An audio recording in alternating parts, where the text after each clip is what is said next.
If he does not have funds to pay off the judgment, then we will seek, judgment enforcement mechanisms in court, and we will ask the judge to seize his assets. That was New York Attorney General Letitia James vowing tonight to make Trump pay the $355 million plus interest penalty from his civil fraud trial, even if it means taking buildings owned by the former president. But Trump appears to be resorting to alternative means to pay his legal debts. Over the weekend, the Donald launched his Never Surrender gold high-top sneakers. They retail online for the low price of just $399. The former president would need to sell over 1 million pairs of sneakers to pay the penalty from his New York fraud trial, which could take, I would argue, some time. Meanwhile, Trump is waiting on 2 Supreme Court decisions that could come down at any moment. One of the issues of immunity, which will determine whether Trump's federal decision interference case or federal election interference case can resume and proceed to trial, and another deciding whether or not to uphold a Colorado decision to remove Trump from the ballot. Melissa Murray joins me now to discuss this and more. She's a professor at NYU Law and co-host of the Strict Scrutiny podcast. It's great to see you, Melissa. Thanks for coming on the program. So Letitia James tonight saying that she is prepared to seize Trump's buildings if he cannot pay his civil fraud fine. How do you see this judgment playing out financially and politically for Trump? How much will it hurt his bottom line? Well, I mean, it's obviously a massive judgment, not just the almost $400 million in the actual penalty, but also $100 million in pre-trial interest that's already accrued and continues to accrue. So this is a sizable judgment, the kind of judgment that could easily be satisfied with the seizure of a massive asset like a building. Letitia James has mentioned the Trump 40 Wall Street building a number of times at this point. But yes, this is a sort of standard way. Other assets could be used to satisfy that judgment. And this is pretty much standard operating procedure. There are other judgments that are also in the offing. There's also the E. Jean Carroll defamation verdict. That judgment was about $88 million. So this isn't the only financial problem he has on the horizon. So let's turn to Trump's criminal exposure and the issue of immunity currently before the Supreme Court. Trump has already lost on this question of immunity twice. Tanya Chutkan ruled against him, and then the D.C. Circuit upheld Chutkan's decision.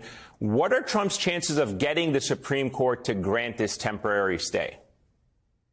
I think it's very unlikely that the court is going to grant the temporary stay. I think it's also very highly likely that the court may just allow the D.C. Circuit's decision to stand. But I want to make clear here, it's not a question of what the court does. It's really a question of when the court will do it, because the longer the court spends deliberating on this question of whether or not to grant certiorari or whether or not to stay the ruling below, means that Donald Trump has won. We've already blown past that March 4th deadline to begin the trial in D.C. And the further out we get from an actual trial date, the more likely it is that Donald Trump will not go on trial at all. So the Supreme Court really has a role to play here, and its role is in making a decision and doing so with some measure of expedition. If Trump is granted this temporary stay by the Supreme Court, when should we expect to see this trial getting underway? Well, if the stay is granted, then I think all bets are off. But again, we also have the disqualification hearing that was last week or a couple of weeks ago that the Supreme Court also has to issue a decision on. And I think, again, sort of thinking about the optics here, it seemed very likely from the oral argument in the disqualification hearing that it was unlikely for the court to side with Colorado. So that's a win for Donald Trump to stay on the ballot in Colorado. And I think just making sure that the court sort of remains above the fray as this political cycle gets underway, it's very likely that the court is going to be looking for a way to deliver kind of loss to Donald Trump so it can appear even-handed. But again, a loss that comes with a big expanse of time is not really a loss at all. In fact, it's a win for Donald Trump. Let me ask you about that Colorado decision and whether or not you think it'll come down to whether the Supreme Court believes that the states have the right to basically determine if this candidate or this person who's seeking office was involved in an insurrection? Because they wouldn't be saying this if it came down to an age limitation or an age qualification. They know the states have that right. But would it come down to the interpretation of it, or why do you think the Supreme Court would not side with Colorado? So there were a number of different theories floated at that oral argument. One is this idea that in order for Section 3 of the 14th Amendment to be operative, Congress has to first pass a statute. It can't just happen at the state level. Congress has to first authorize it. That seems to be where they were going with regard to this at oral argument, although many different theories were floated.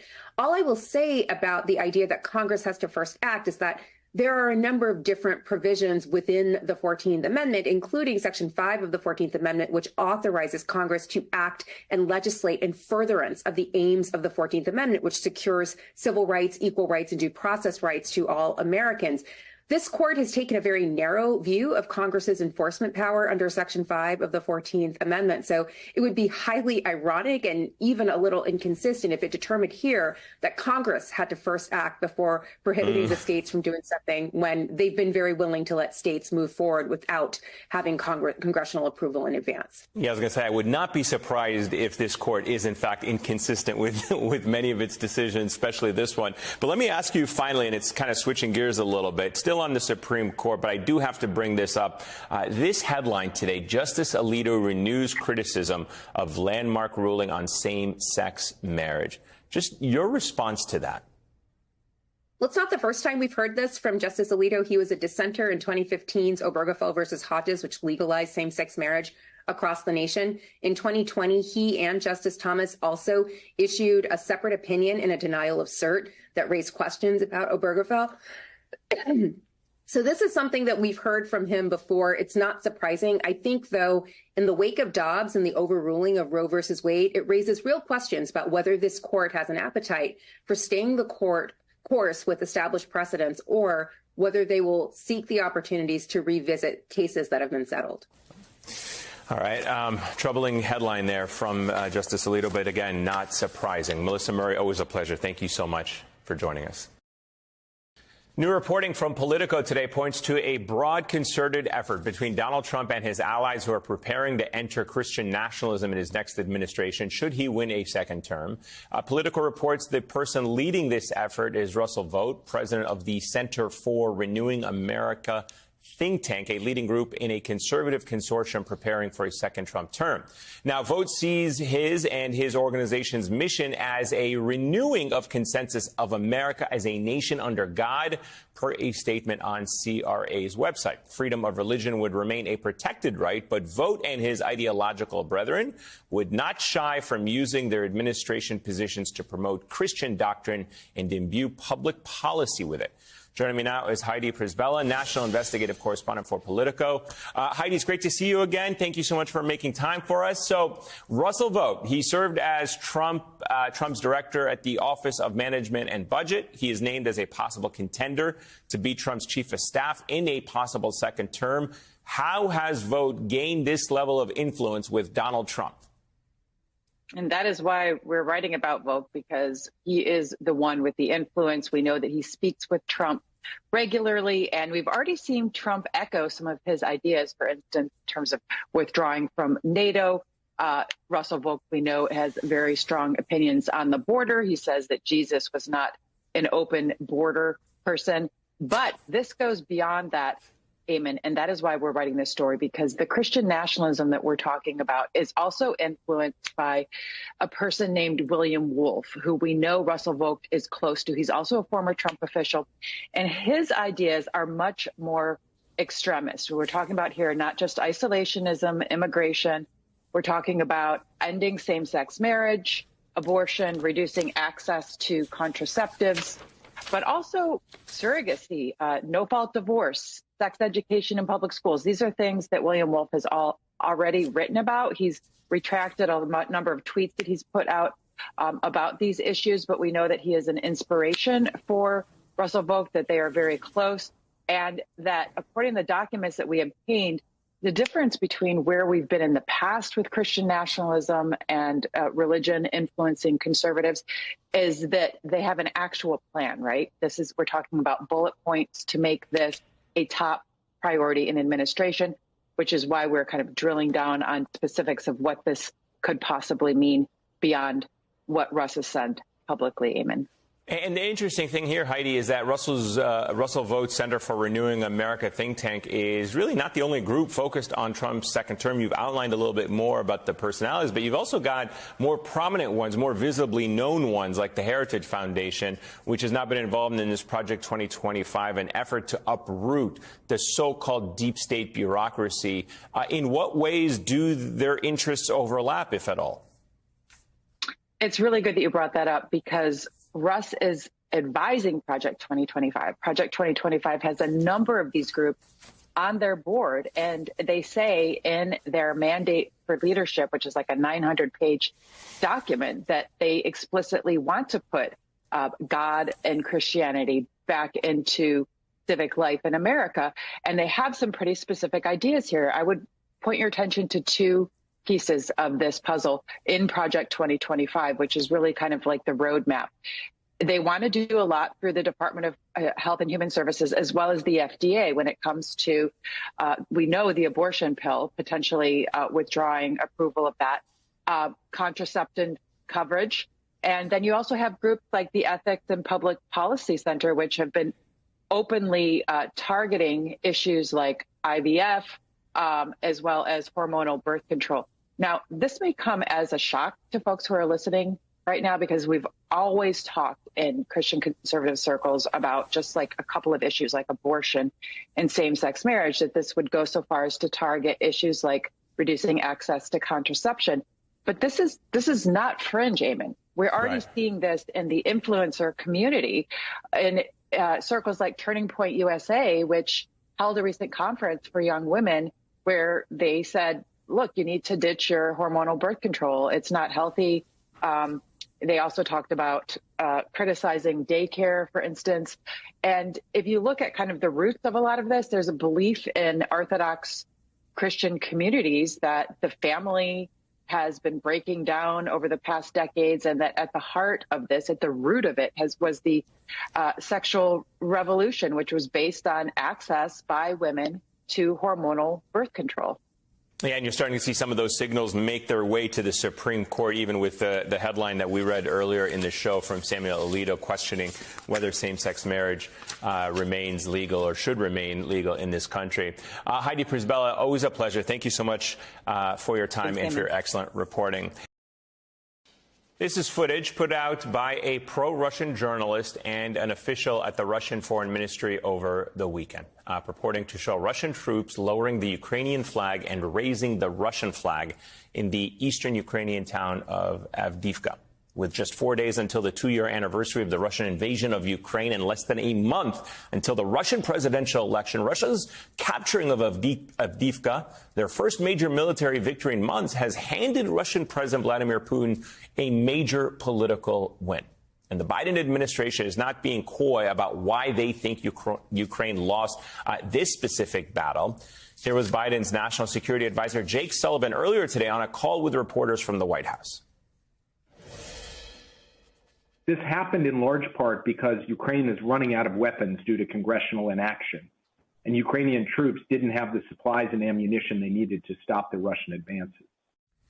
Last week, the Senate passed a bill with $60 billion of aid to support Ukraine in this war. And passing the bill to the House, where Republican Speaker of the House, Mike Johnson, says that he will not be rushed to pass it. He didn't even bring it to the floor last week, and now Congress is on recess. So what does this delay mean for our allies in Ukraine, and what can President Biden do if Congress won't do its job and act? Joining us again is Ben Rhodes, former Deputy National Security Advisor for the Obama White House. So, Ben, the Biden administration tying the loss of Avdiivka very directly to the lack of U.S. aid because of congressional inaction. Is this a good strategy on the part of the White House to try to ratchet up the public pressure on GOP lawmakers holding up this aid? Yes, and look, this is not hyperbole. I mean, you and I, sometimes arguments are made to kind of put pressure on that are about some hypothetical future. It is the case that this is now an artillery battle, a small arms battle along a very long front line. And what's happened is the Russians have ramped up their capacity to churn out that kind of weaponry for their troops at the front line. They've also backfilled a lot of their supplies from North Korea, of all places. And the Ukrainians are running short. They just don't have the kind of pipeline of supplies that they need to be in this frontline battle with a larger Russian army and a larger Russian military. And so I think it's right to both point out the stakes involved here. This is not about getting the Ukrainians some new capability, the kind of thing that we were talking about over the last year or so. Do they get F-16s or do they get this kind of tanks? This is about literally whether or not they're going to have the kind of lifeline of supplies that they need to hold out against a larger Russian military. And it is absolutely absurd that the reason that we can't even have a vote on this is because some Speaker of the House is worried about losing his job to a bunch of MAGA lunatics in his caucus, when we know that if it was put to a straight up or down vote in the House, it would pass with pretty healthy amounts of Republican support here. So I think it is worth dialing up the pressure here, because that's what the stakes are in real life, in the real world, not in the kind of MAGA world of Republican politics in Washington. So to your point, and you certainly know Washington better than I do, is Biden's only path here to go through Mike Johnson? I mean, is there anything Biden can do to help the situation in Ukraine without needing to work with, as Liz Cheney called it, the Putin wing of the Republican Party that includes people like MAGA Mike Johnson? Yeah, I think the only way that you get the kind of robust package that is absolutely required is to kind of work through Mike Johnson, or to find some other procedural way to force a vote in the House of Representatives. Obviously, Mike Johnson could bring that bill to the floor tomorrow if he wanted to. There are other lengthier and more problematic and challenging procedural ways to try to force a vote that, frankly, would take time and are not guaranteed to succeed. Absent that, absent passing a supplemental, there are things that the administration could do to try to move around stockpiles in Europe, try to resupply the Ukrainians that way. But let's be clear, that's not anywhere near the efficiency of just passing this bill and anywhere near the scale of what the Ukrainians need. And so I do think after a long time of trying to work with Republicans and attach border provisions to the bill in the Senate, all of that months that have been put into trying to make this easier for the Republican Party to move this forward, I think the only way is real pressure and pointing out the real life stakes that are involved in this being held up like this. Let me ask you really quickly about sanctions. President Biden said that the U.S. will unveil sanctions against Russia on Friday in response to the killing of Russian opposition leader Alexei Navalny. If you were in charge of those sanctions, what would they entail? What might they look like? And would it be an appropriate response here? I frankly just don't think that there's some additional sanction that's going to make much difference here. The Russians have learned to live and, frankly, evade and work around really robust sanctions. I think that a couple of things that you want to put on the table is there are several $100 billion in frozen Russian reserves.